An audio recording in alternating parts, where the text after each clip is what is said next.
Hey Google, বাবাকে call করো।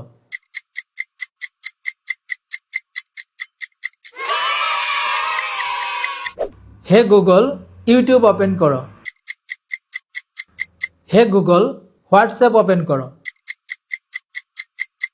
এই কাজগুলো কিন্তু আপনার ফোন দিয়েও করতে পারবেন। তার জন্য কিন্তু আপনাকে আলাদা কোনো অ্যাপস ইনস্টল করতে হবে না। কিভাবে করবেন তা বলছি, তার আগে আমাকে ফলো করে রাখবেন। প্রথমে আপনার ফোনের গুগল ওপেন করবেন, তারপর প্রোফাইলে ট্যাপ করবেন, এবার সেটিংসে ট্যাপ করবেন। এখান থেকে গুগল অ্যাসিস্ট্যান্টে ট্যাপ করবেন, তারপর এইখান থেকে হে গুগল অপশনটা চালু করবেন। আই এগ্রি করবেন, আবারও আই এগ্রি করবেন। Hey Google, help me write a thank you note. এবং এইভাবে আপনাকে বেশ কয়েকটা ভয়েস এখানে সেভ করতে হবে। ভয়েসগুলো সেভ করলেই কিন্তু গুগল আপনার ভয়েসটাকে তারা সেভ করে রাখবে।